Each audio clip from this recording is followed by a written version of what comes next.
président donc de ce réseau. Nous sommes venus donc participer à cet événement qui est extrêmement important puisque nous tous nous savons le rôle que doit jouer le capital humain dans le développement de nos pays respectifs.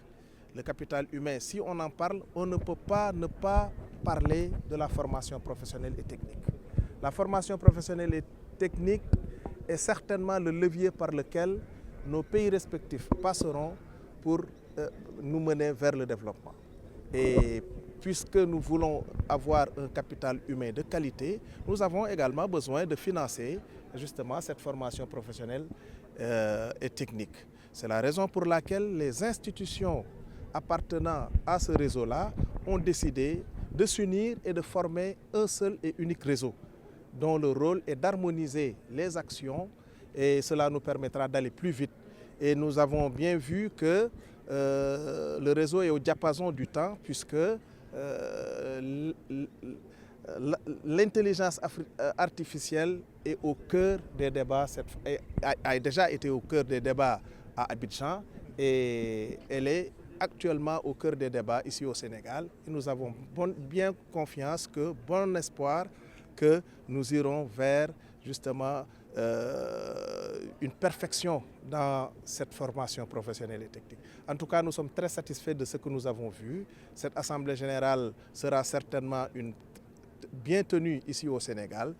Ah, bien évidemment, parce que vous n'êtes pas sans savoir que le cadre de concertation des ministres en charge de la formation professionnelle et technique est bien représenté ici par son secrétaire permanent. Et ce cadre de concertation des ministres de l'UEMOA, au-delà même de l'UNEA, de beaucoup de ministres africains, ce cadre de concertation a comme objectif de faire en sorte que la formation professionnelle et technique soit le levier incontournable pour changer nos pays. Donc nous allons porter le combat de ce réseau-là et nous allons faire en sorte que ces moyens soient renforcés. En tout cas, pour ce qui nous concerne ici au Sénégal, nous faisons tout pour que nos institutions de financement de la formation professionnelle aient beaucoup plus de moyens, puisque nous sommes convaincus que le capital humain est très important dans ce que nous voulons faire. C'est exactement la même chose également dans les autres pays africains. Waa damay tàmbali d'abord di gërëm ñi nga suñu mbokki africains yi nga xam ne ñoom ñëpp ñoo booloo ànd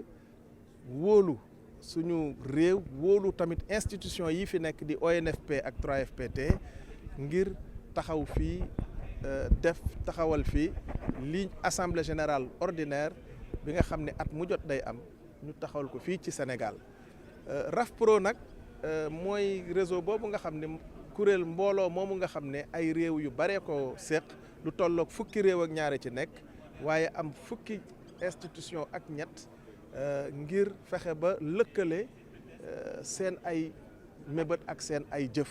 ndax li ñu bëgg mooy fexe ba lii ñuy tuddee capital humain te muy xarañteg nit nekk loo xam ne lu dëggu la ndax foofu rek la ñu mën a jaar ngir soppi xar kanamu suñu réew yi looloo tax ñoom ñu dajaloo nekk wenn say daal di ñëw di chaque fois di def ay assemblée générale di xool naka la ñu war a taxawee ci kanamu formation professionnelle et technique. Formation professionnelle et technique nag ku ko dégg xalaat tamit naka lañ ko war a financer looloo tax institution yooyu seen xalaat ak seen xarañte la ñu boole ngir harmoniser ko lëkkale ko ba ñu bëgg a def jéego yu gaaw a gaaw pour def formation professionnelle levier bi nga xam ne fa la ñu war a jaar pour développer suñu réew yi. loolu day wane rek ñoom tamit seen xarañte ndaxte li ñu def ba bëgg méngale ni àdduna di doxee ak seeni jëf day wane ni rek ñoom it ñu am gis-gis yu leer lañ fi mu ne nii ñëpp xam nañu ne àddina bi dafay soppeeku lu gaaw a gaaw ndax intelligence artificielle ñoom nag ba ñu comprendre loolu la ñu tàmbalee waxtaan ci mbiru intelligence artificielle lu yàgg a yàgg ba fii mu toll nii ñu ngi wéyal waxtaan wi di gën a xool nan la ñuy def ba mëngale ko formation professionnelle ak technique ndaxte kat ndawi Afrique yëpp li nu soxla mooy yëf yi gaaw ndax soxla yaa ngi fi réew yi tamit dañoo soxla gaaw développé te intelligence artificielle gëm nañu ni foofu mën nañ faa jaar ngir gën a baral jéego yi. waa ñun ñi nga xam ne ñooy ministre yi ñu dénk formation professionnelle et technique te nekk ci Afrique sowu jant xam ngeen ni am nañu kuréel goo xam ne daf ñoo boole kuréel googu nag gis ngeen ne tey jii nii am na ku ko fi représenté muy le secrétaire permanent du cadre de concertation des ministres en charge de la formation professionnelle bu UEMOA loolu wane na ni ñoom lépp luy dox ci